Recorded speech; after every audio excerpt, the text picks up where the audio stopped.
नमस्कार, आप देख रहे हैं टीवी 20 न्यूज। मैं हूं आपके साथ अशोक वर्मा। अपने अपने क्षेत्रों की खबरों को देखने के लिए बने रहिए हमारे साथ। अब शुरुआत करते हैं खबरों की तरफ।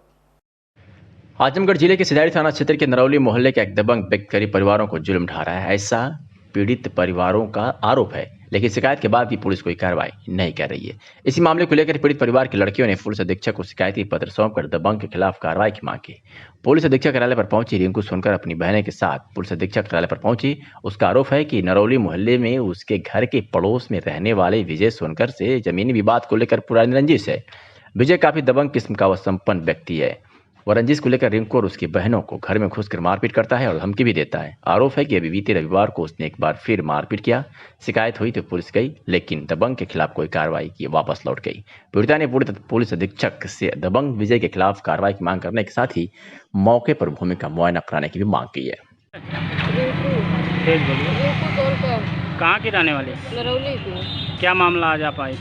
हम आए हैं कि वो विजय सोनकर जो है, सुनीता देवी उनकी औरत, बाप का नाम रामचंद्र सोनकर, हम लोग को पुरानी रंजिश लेकर पुराने बाप दादा के ज़माने से झगड़ा चला आ रहा है।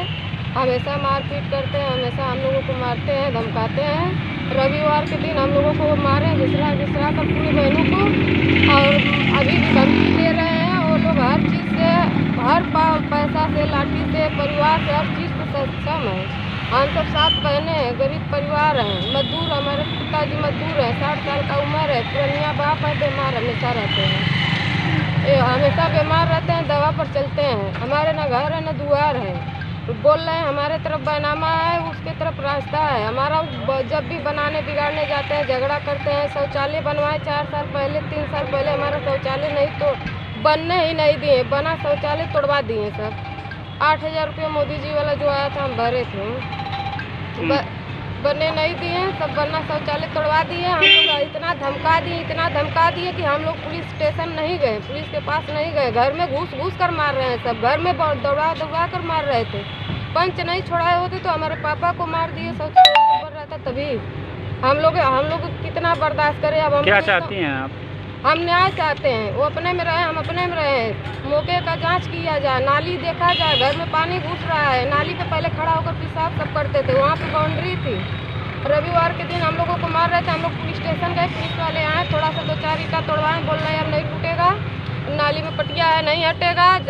सब लोग बोल रहे हैं कि चलो जब समय आएगा तो देखा जाएगा, अब नहीं हटाएंगे। उनका एक भाई रहता है यहाँ पर, पुलिस लाइन में फल फ्रूट बेचते हैं, बोल रहे हैं कि हमारा पावर ज़्यादा है। पुलिस लाइन से भी धमकी हम लोगों को जा रही है। तो गई थी, फोन गया था पुलिस स्टेशन पर, फोन गया था, हम लोग गए तो पुलिस वाले बोले कि बेटा वहाँ फोन आया है तुम सबका। हम लोगों का जीना हराम कर दिए हैं। हम सब बहनें, हम लोगों को जीने का अधिकार नहीं है। आजमगढ़ जिले के जल्दीपुर गांव निवासी महिला ने न्यायालय में मामला विचाराधीन होने के बाद भी विपक्षियों पर निर्माण कराने का आरोप लगाया है। डीएम से शिकायत की। जिलाधिकारी कार्यालय पहुंची पवई थाना क्षेत्र के जल्दीपुर गांव निवासी शारदा देवी ने कहा कि वर्ष 1996 में वह एक जमीन बनने वाली थी। जब उस पर निर्माण कार्य कराना शुरू की तो विपक्षी अपना जमीन बताते हुए निर्माण कार्य को रुकवाने के साथ ही न्यायालय में वाद दाखिल कर दिया, जो अभी विचाराधीन है। अब विपक्षी उसी जमीन पर निर्माण कार्य करा रहे हैं, जबकि न्यायालय से अभी कोई फैसला नहीं आया है।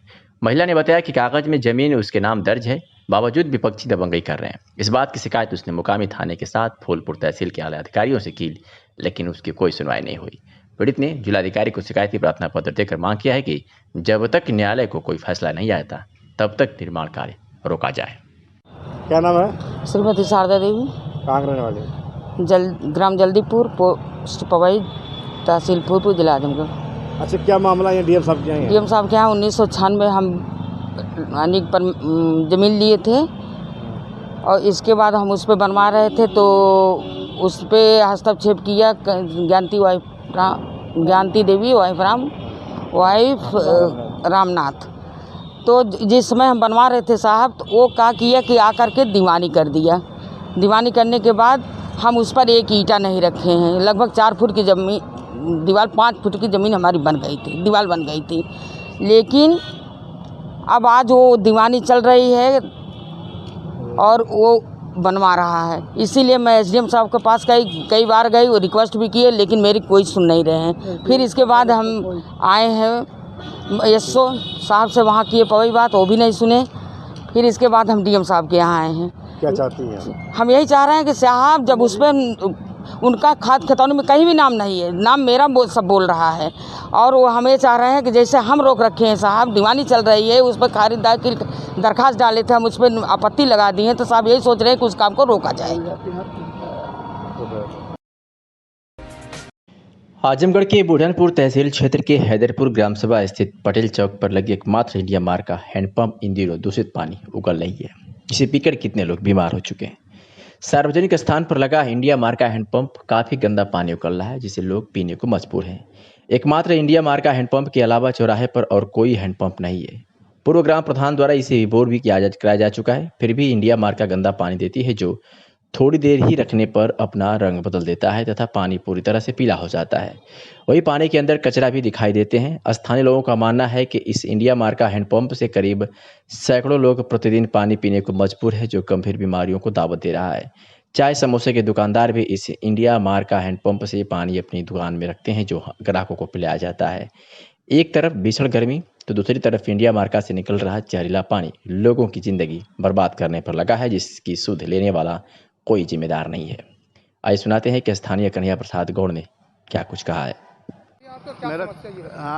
मैं कन्हैया प्रसाद गौड़ यहाँ पूर्व क्षेत्र पंचायत सदस्य हूँ।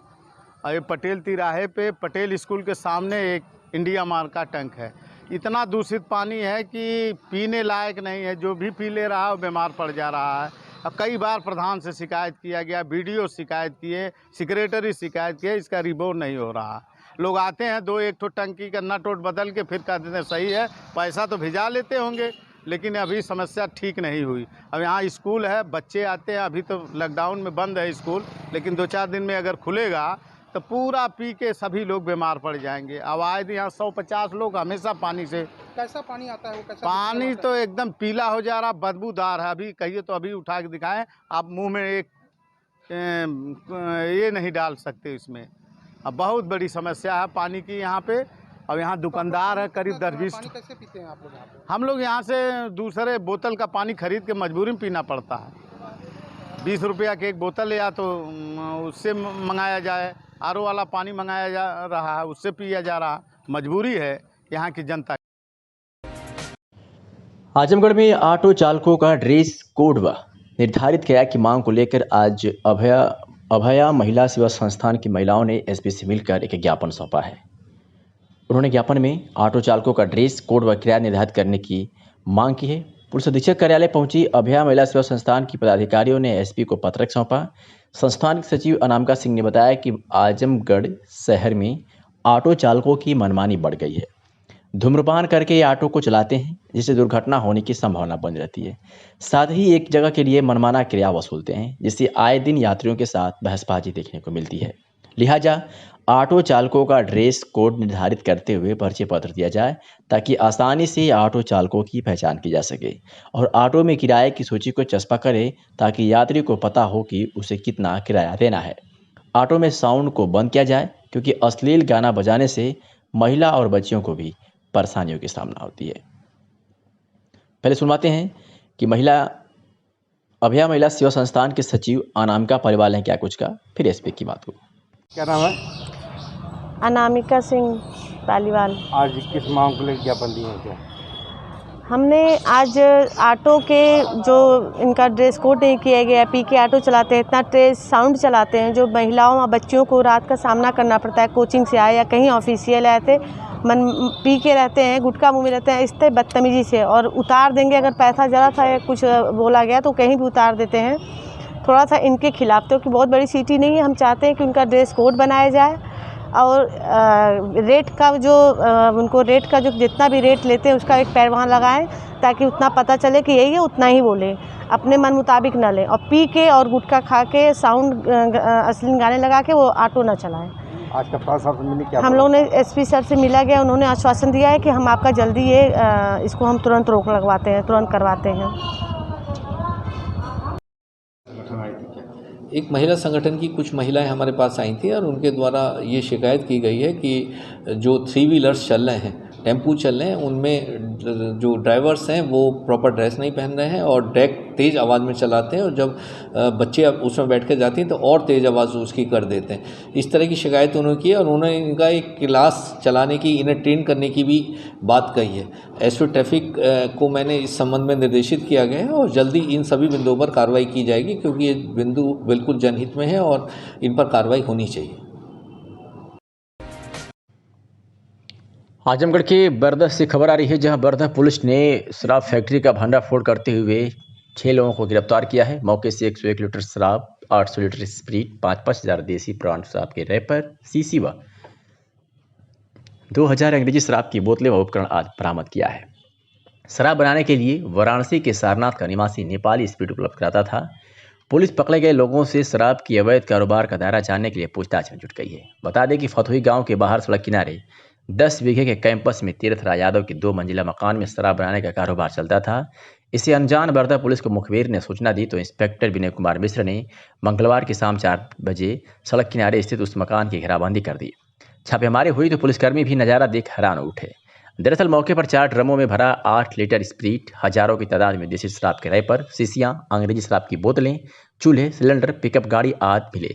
पुलिस ने वाराणसी के चोलापुर क्षेत्र के ग्राम तियरी निवासी सूरज पटेल, फतुही के हितेश यादव, तीर्थराज की पत्नी शीला सियालाल यादव, ग्राम विजयपुर, थाना मेहनगर, राधेश्याम यादव, ग्राम करौली, थाना बरदह, शिला निवासी को गिरफ्तार कर लिया।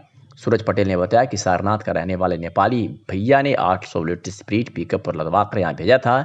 इसे ज़्यादा शराब कारोबार के बारे में उसे कुछ पता नहीं है। हालांकि पुलिस शराब के अवैध कारोबार के दायरे के बारे में ज़्यादा कुछ बता नहीं पा रही है। एसपी सिटी पंकज पांडे ने कहा है कि पकड़े गए लोगों से पूछताछ जारी है। तो ये पुलिस अधीक्षक ने भी इस मामले में मीडिया से हुई बातचीत में क्या कुछ कहा है, सीधे आपको सुनवाते हैं।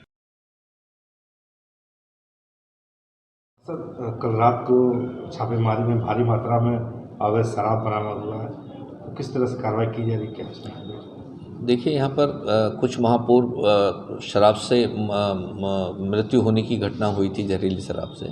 उसके बाद लगातार जनपद पुलिस द्वारा छापेमारी की जा रही है और बड़ी संख्या में ऐसे गैंग पंजीकृत किए गए हैं जो शराब का व्यवसाय करते हैं। उन पर गैंगस्टर एक्ट लगाया गया है और काफ़ी बड़ी संख्या में गिरफ्तारी भी की गई, काफ़ी शराब भी बरामद की गई। उसी की कड़ी में सूचना मिलने पर कल स्वेट टीम और थाना वर्धा की टीम द्वारा संयुक्त रूप से थाना वर्धा के राजा बाजार में एक कैंपस में छापेमारी की गई थी और वहाँ बड़ी संख्या में एक शराब फैक्ट्री मिली है। कई ब्रांडों के ढक्कन मिले हैं, शीशियाँ मिली हैं, रैपर मिले हैं, बार कोड मिले हैं और करीब 200 लीटर के आसपास स्प्रिट भी मिली है जिसे शराब बनाई जाती है। इवन उसी कैंपस के अंदर एक समरसेबल भी मिला है, आरओ भी लगा है और सारी चीज़ें उसके अंदर है। करीब 100 पेटी शराब बनी बनाई भी उसके अंदर मिली है। तो एक बड़ी सफलता जनपद पुलिस के लिए है और इनसे पूछताछ की जा रही है। इसके बाद इसकी जहाँ तक कड़ी जुड़ेगी उन पर कार्रवाई की जाएगी। सर, लगातार छापेमारी के बावजूद भी इस तरह के लोग हैं जो अवैध दारू बना रहे हैं। देखिए, ये एक प्रवृत्ति है, यहाँ आजमगढ़ में प्रवृत्ति रही है अवैध शराब बनाने की और उस पर लगातार छापेमारी की जा रही है।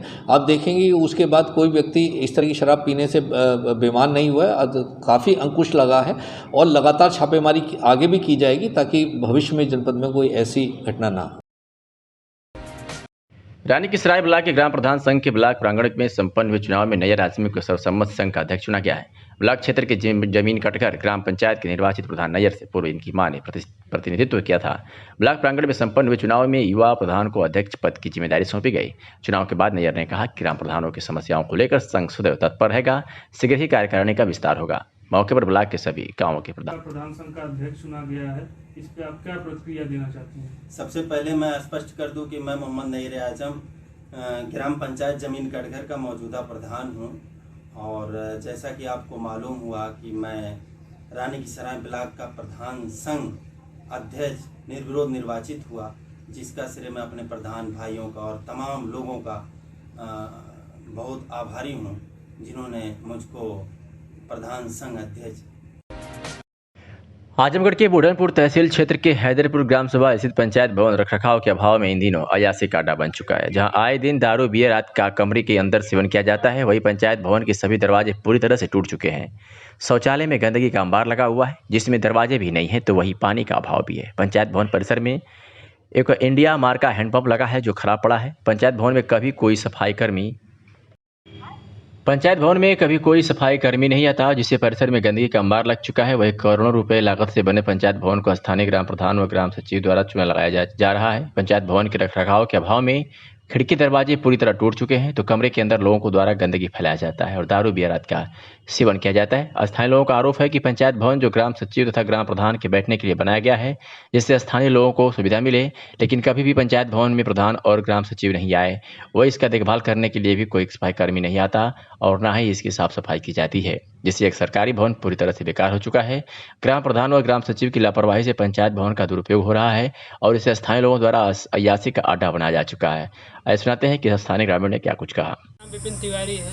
यहाँ आप रह रहे हैं, आप यहाँ की सुविधा देख रहे हैं। ये पंचायत भवन हैदरपुर में है। ये पंचायत भवन से अच्छा तुमको ऐसे लगता है, मतलब जैसे जानवर और गौशाला वौशाला टाइम, उससे भी बदतर ही ज़मीन है।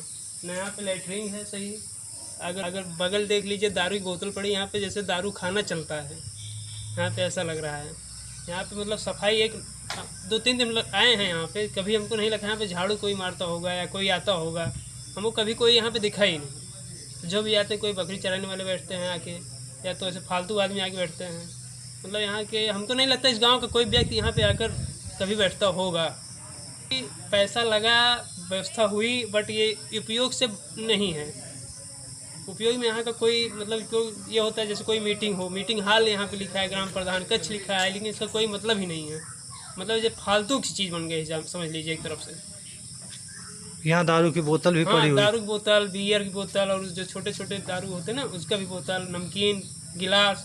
यहाँ पे देखिए, उधर देखिए कमरे में नीचे बिखरे पड़े हैं। ये लेटरिन इधर पड़ी है, इसमें गेट दरवाजा, न पानी न कुछ।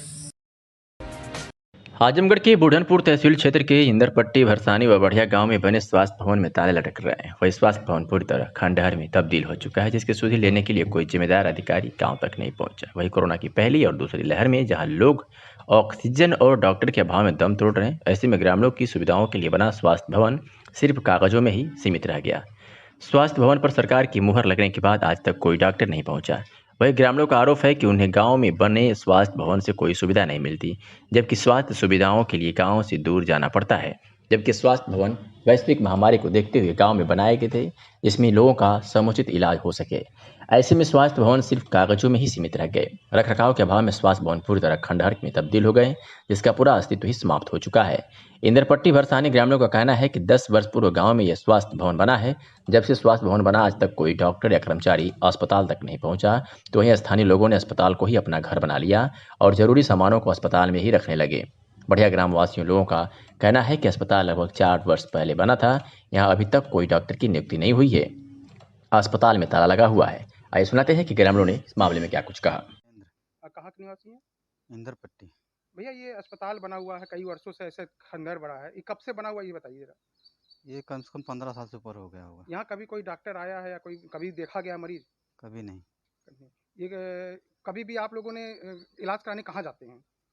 वो जाना पड़ता है तरौलिया।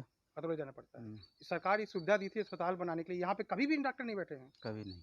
तो आप लोगों ने इसकी शिकायत कहीं की कि हमारे यहाँ अस्पताल बना है और यहाँ कोई डॉक्टर नहीं बैठा, कभी किसी से कहा? सर कोई आया नहीं तो किसी कहा जाएगा।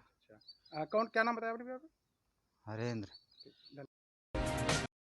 आजमगढ़ से खबर है, जहां बिलरियागंज में राष्ट्रीय पंचायती राज ग्राम प्रधान संगठन आजमगढ़ के जिला एवं मंडल अध्यक्ष तथा प्रभारियों का मनोनयन के आधार पर चयन कर लिया गया है। इस आशय की जानकारी शहर के बिलरियागंज चुंगी स्थित प्रधान संघ कार्यालय पर राष्ट्रीय महासचिव प्रधान संगठन की राजेश सिंह ने जिलाध्यक्ष होने पदाधिकारियों को मनोनयन का पत्र सौंपते हुए बधाई दी। इस दौरान सैकड़ों की संख्या में प्रधान व पूर्व प्रधान सहित गणमान्य लोग उपस्थित रहे। बता दें कि जिलाध्यक्ष पद पर जहां आशा श्री राम यादव को चुना गया है, वहीं मंडल की जिम्मेदारी के लिए अमर सिंह चौहान को अध्यक्ष बनाया गया है। ज्ञातव्य हो कि आशा श्री राम यादव लंबे समय से संगठन के साथ रहे तथा पूर्व में बिलरियागंज के ब्लॉक अध्यक्ष भी रहे। इसके अलावा अमर सिंह चौहान को मंडल की जिम्मेदारी मिली है। अमर सिंह चौहान लंबे समय से प्रधान एवं संगठन के साथ थे। इसके अलावा जिला प्रभारी के रूप में जितेंद्र यादव को मनोनीत किया गया है, जो कि पूर्व में ब्लॉक अध्यक्ष भी रहे हैं। मंडल प्रभारी के रूप में पूर्व जिला पंचायत सदस्य और सामाजिक कार्यकर्ता राम कुमार यादव को मनोनीत किया गया, जो कि तरवा के ब्लॉक अध्यक्ष संगठन के निवर्तमान मंडल अध्यक्ष रहे। यह सभी मनोनयन राष्ट्रीय अध्यक्ष चंद्रभूषण पांडे के अनुमोदन पर प्रदेश अध्यक्ष सुरेश शर्मा द्वारा किया गया। पूर्व प्रमुख बिलरियागंज। आज मैं इस घड़ी में डॉक्टर राजेश सिंह को धन्यवाद ज्ञापित करूंगा कि इन्होंने एक महत्वपूर्ण और जिम्मेदारी भरा कार्य श्री राम यादव को सौंपा है कि वो प्रधान संगठन की समस्याओं को लेकर के यहाँ से दिल्ली तक जहाँ ज़रूरत हो, प्रधानों के लिए हमें भरोसा है कि ये कार्य करते रहेंगे और उनके हक हुकूक की लड़ाई लड़ते रहेंगे। मेरी शुभकामनाएं इनके साथ हैं। धन्यवाद। मैं श्री राम यादव, प्रधान बरौली दिवाकर पट्टी। आज हमारे ऊपर प्रधान संगठन के प्रदेश अध्यक्ष सुरेश शर्मा जी ने भरोसा किया और हमको आजमगढ़ जिला से जिला अध्यक्ष मनोनीत किया और हमारे डॉक्टर राजेश कुमार सिंह महासचिव, राष्ट्रीय महासचिव, आपने भरोसा किया, इसलिए मैं पूरे संगठन का आभार व्यक्त करता हूँ। धन्यवाद। प्रधान लोगों की समस्या तमाम है, इसके लिए आप क्या करेंगे? मैं प्रधान लोगों की समस्या के लिए जिला से लगा के प्रदेश तक उनकी लड़ाई लड़ूंगा और जो भी मेरे संगठन का निर्देश होगा प्रधानों के हक में, उस पर मैं खरा उतरने का काम करूंगा। ठीक, आप अपना परिचय दीजिए। मैं डॉक्टर राजेश सिंह, राष्ट्रीय महासचिव, राष्ट्रीय पंचायती राज ग्राम प्रधान संगठन भारत। आज प्रदेश अध्यक्ष सुरेश कुमार शर्मा द्वारा मुझको आजमगढ़ के जनपद के जिलाध्यक्ष के रूप में एक मनोनयन पत्र प्राप्त हुआ है, जो कि बरौली दिवाकर पट्टी के प्रधान आशा श्री राम यादव जी को यहाँ का जिलाध्यक्ष नामित किया गया है। तो वो उनके अनुमोदन पे जो मुझको मनोनयन पत्र प्राप्त हुआ है, उसको इन्हें सौंपने की मुझको जिम्मेदारी मिली थी। इसमें तमाम हमारे प्रधान साथी बिलरियागंज के और प्रमुख जी बिलरियागंज के मौजूद हैं। सबके मौजूदगी में मैंने अपने कार्य को, उसका जो निर्वहन था उसको पूर्ण कर दिया। आज से विधिवत इस जनपद के जिलाध्यक्ष के रूप में इस संगठन में श्री राम यादव जी आशा जी के प्रतिनिधि के रूप में कार्य करते रहेंगे। अतरौलिया से खबर है, जहां वैज्ञानिकों द्वारा ग्रामीण समुदाय के दुर्बल वर्ग हित सतत कृषि हेतु कृषि अवशेषों का सूक्ष्मजीव आधारित जैव परिवर्तन तकनीक एक दिवसीय कृषक प्रशिक्षण एवं प्रदर्शन कार्यक्रम का आयोजन किया गया। बता दें कि मऊ जनपद के कुसमौर स्थित राष्ट्रीय कृषि उपयोगी सूक्ष्मजीव ब्यूरो को विज्ञान एवं प्रौद्योगिकी मंत्रालय भारत सरकार द्वारा वित्त पोषित SCSP परियोजना के अंतर्गत 28 जुलाई 2021 दिन बुधवार को ग्राम पंचायत भिउरा ब्लॉक अतरौलिया में ग्रामीण समुदाय के दुर्बल वर्गों के लिए एक दिवसीय इंटरैक्टिव प्रशिक्षण एवं प्रदर्शन कार्यक्रम का आयोजन किया गया। कार्यक्रम में ग्रामीण पुनर्निर्माण संस्थान NGO के सचिव राजदेव चतुर्वेदी, ग्राम प्रधान रामधारी एवं अन्य ग्रामीणों ने वैज्ञानिकों का स्वागत किया। कार्यक्रम में प्रधान वैज्ञानिक डॉक्टर रेणु एवं डॉक्टर पवन कुमार शर्मा, कृषि विज्ञान केंद्र कोटवा के वैज्ञानिक doctor AK Singh, doctor RK Singh, doctor Rudra Pratap Singh, doctor Randhir Nayak और श्री शैलेंद्र सिंह ने किसानों के साथ स्वास्थ्य, पर्यावरण, फसल, मिट्टी हेतु उचित कृषि तकनीकों को अपनाने पर विचार विमर्श किया। ब्यूरो की प्रधान वैज्ञानिक एवं परियोजना प्रभारी डॉक्टर रेणु ने किसानों को कृषि अवशेषों की त्वरित कंपोस्टिंग प्रक्रिया एवं कृषि में जैविक एवं उन्नत तौर तरीकों को अपनाने के लिए जोर दिया। क्या कुछ कहा डॉक्टर रेणु व डॉक्टर RK सिंह, हेड कृषि विज्ञान केंद्र कोटवा ने, सुनवाते हैं आपको। यहाँ बैठक की गई है, इसके बारे में क्या समझाया गया, क्या बताया गया? कृषि विज्ञान केंद्र कोटवा आजमगढ़ के माध्यम से आज भारत का अमृत महोत्सव के तहत जो है ये आयोजन किया गया था, जिसमें सूक्ष्मजीव आधारित फसल अवशेषों को तेज़ी से सड़ा करके और उसका कृषि में बेहतर उपयोग करके मुनाफा कमाने के लिए आयोजन किया गया था, ताकि इसके माध्यम से हम लोग जैविक खेती का बढ़ावा दे सकें और इससे हम जो रासायनिक खेत का प्रयोग प्रचलन बढ़ रहा है खेतों में, उसको रोकथाम करने में और उसको कम करने में हमें मदद मिलेगी। सर, कृषि अवशेष से किसानों को क्या फ़ायदा होगा और कितनी फसल की उपज कितनी होगी, बढ़ेगी कि घटेगी, इसके बारे में? कृषि अवशेष की अगर हम बात करें तो जितना हम अनाज का उत्पादन दलहनी अनाज वाली फसलों में करते हैं, उससे कम कृषि अवशेष नहीं पैदा होता है। तो एक अनुमान के मुताबिक पूरे देश में 662 मिलियन टन जो है वो फसल अवशेष पैदा होता है, लेकिन ज़्यादातर का वो उपयोग जो है खेतों में नहीं हो पाता है। तो इसलिए इसको बढ़ाने और बढ़ावा देने के लिए हमें फसल अवशेष प्रबंधन की जो तकनीकें हैं, चाहे वो खेत में ही करने की हों या उससे बाहर ले आकर करके हम सूक्ष्मजीव आधारित उत्परिवर्तन करा के उसका रूपांतरण करके कंपोस्ट में तैयार करके खेतों में पुनः प्रयोग करते हैं, जिससे मिट्टी की जो जैविक, भौतिक और रासायनिक संरचना है उसमें सुधार होता है और हम कृषि में टिकाऊ कृषि की तरफ बढ़ते चले जाते हैं। आज आजमगढ़ किसान मैरिज हॉल में आप लोगों ने बैठक की, किस चीज़ की बैठक किया और क्या क्या चीज़ के बारे में बताइए इसके बारे में। हाँ, ये मऊ स्थित राष्ट्रीय कृषि उपयोगी सूक्ष्म जीव ब्यूरो एक अंतर्राष्ट्रीय ख्याति प्राप्त भारत सरकार का संस्थान है, जिसमें हम कृषि उपयोगी सूक्ष्म जीवों के ऊपर शोध कार्य करते हैं। अब इन शोध कार्य के तहत बहुत सारे कृषि में इस्तेमाल किए जाने वाले अनुकल्प आ गए हैं जो कि सूक्ष्म जीव आधारित हैं। जैसा कि रासायनिक खेती के बहुत ज़्यादा दुष्प्रभाव इस समय देखे जा रहे हैं खेती में, वातावरण में और मानव स्वास्थ्य पे, तो इन सब चीज़ों में कमी लाने के लिए जैविक खेती की तरफ हम बढ़ोतरी कर रहे हैं, जिसमें सूक्ष्म जीवों का बहुत ही महत्वपूर्ण योगदान है। इसके तहत department of science and technology की एक परियोजना है जिसमें कि सूक्ष्म जीव आधारित आप किस तरह से जैविक खाद को बना सकें सूक्ष्म जीवों की सहायता से, उस पर जो तकनीक है उसका हम बहुत व्यापक रूप से प्रचार प्रसार कर रहे हैं, जिसमें इस परियोजना के तहत हम 4 जिलों में इन तकनीकों का प्रसार कर रहे हैं। वो 4 जिले हैं मऊ, आजमगढ़, वाराणसी और मिर्ज़ापुर। तो इसी श्रृंखला में हम आज आजमगढ़ में इस जगह पर उपस्थित हैं जहां पर करीब 150 महिलाओं ने इस कार्यक्रम में भाग लिया। ये सारी महिलाएं फार्मर प्रोड्यूसर ऑर्गेनाइजेशन में अभी रजिस्टर्ड हुई हैं 14 जुलाई को, और ये सूक्ष्म जीव आधारित रैपिड कंपोस्टिंग टेक्नोलॉजी को अपनाने वाली हैं, जिससे कि ये खाद बनाएंगी, इस्तेमाल करेंगी। साथ साथ कुछ महिलाओं को हम प्रेरित कर रहे हैं कि इसको लेकर के उद्यमिता स्थापित करें, क्योंकि इन जैविक खादों का बहुत अच्छा मूल्य बाज़ार में आजकल मिल रहा है। 15 रुपये से 25 रुपये प्रति किलो के हिसाब से ये बाज़ार में बेची जाती है। तो अगर ये अपनाएंगी तो बहुत कम लागत में न्यून। आजमगढ़ जनपद में पुलिस अधीक्षक सुधीर कुमार सिंह के निर्देश पर अपराध नियंत्रण एवं वांछित इनामिया गैंगस्टर की गिरफ्तारी विषय चलाए जा रहे अभियान के तहत अपर पुलिस अधीक्षक नगर पंकज पांडे, क्षेत्राधिकारी सदर के कुशल निर्देशन में प्रभारी निरीक्षक निजामाबाद शिवशंकर सिंह और पुलिस बल के साथ संदिग्ध वाहन और संदिग्ध व्यक्तियों की चेकिंग कर रहे थे। उसी दौरान मुखबिर की सूचना के आधार पर पुलिस ने गैंगस्टर एक्ट के वांछित अभियुक्त से 2 लोगों को गिरफ्तार किया, जिसमें एक छेड़खानी में शामिल अभियुक्त है जिसका नाम वकील यादव बताया गया है। तो वहीं दूसरा व्यक्ति जो गिरफ्तार हुआ है उसका नाम जैद अहमद पुत्र फिरोज अहमद निवासी तोबा, थाना निजामाबाद, जनपद आजमगढ़ बताया गया है। समाजवादी पार्टी आजमगढ़ का प्रतिनिधिमंडल महत्वपूर्ण स्वास्थ्य सेवा एम्बुलेंस 102, 108 से ड्राइवरों व पायलटों को प्रदेश सरकार द्वारा हटाए जाने व एम्बुलेंस सेवा ठप होने से जनता की परेशानी व कोरोना महामारी की भयावहता में देखते हुए पीजीआई आजमगढ़ में रखे गए वार्ड बॉय व अन्य कर्मचारियों को निकाले जाने के विरोध में जिलाधिकारी से मिलकर ज्ञापन दिया।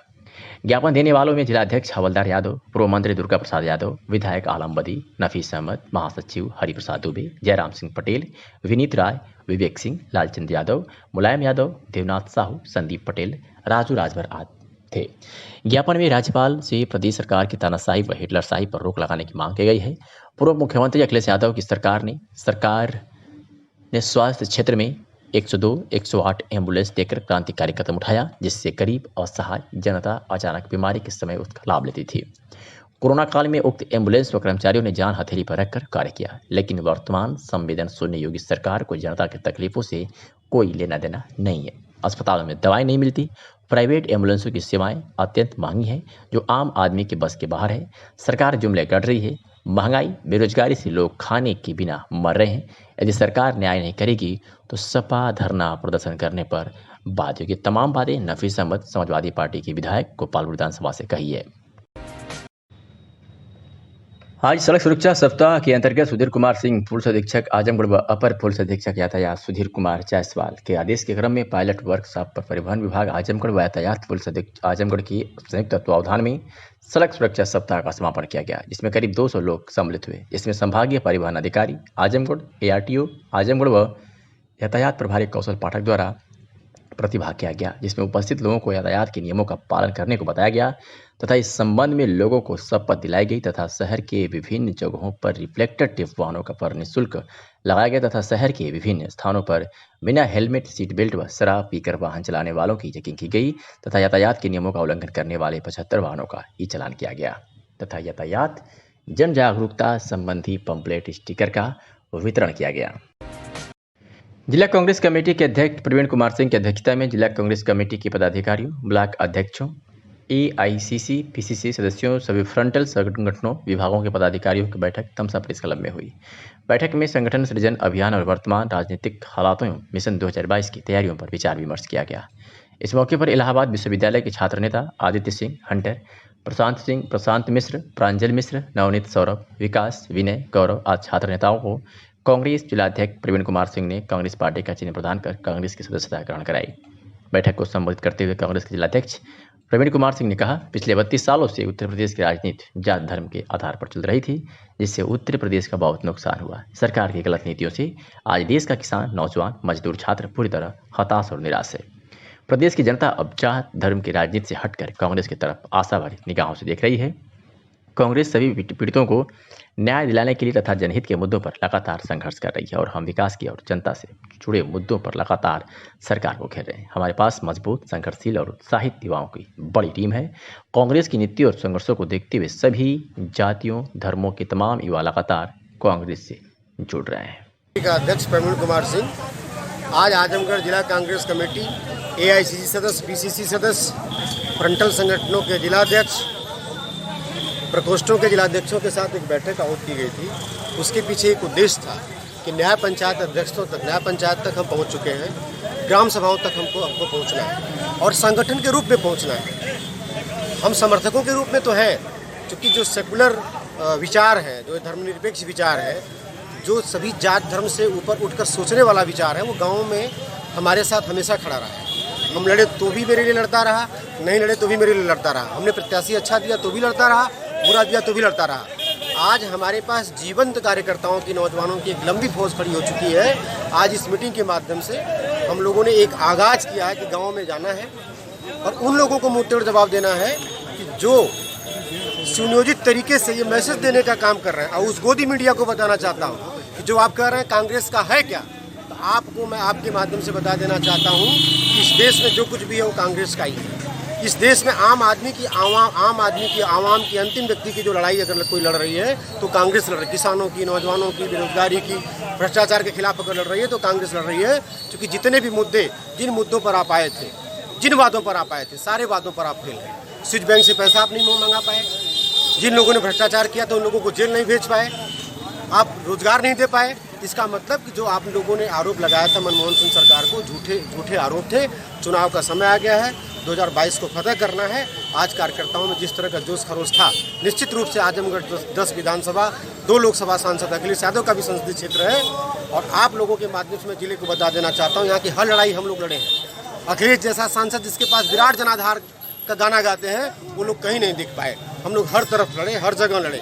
जब उनके विधायकों को भी अपमानित किया गया तब भी जिला कांग्रेस कमेटी समर्थन दे करके उनके आंदोलन को बल देने का काम किया। हमें जाति, धर्म, मजहब से कोई मतलब नहीं, हमें मतलब है इस जिले की बेहतरी से, इस प्रदेश की बेहतरी से, इस देश की बेहतरी से। उसी को लेकर के आज हम लोगों ने मीटिंग की थी और उसी पर हम लोग आगे काम करना है।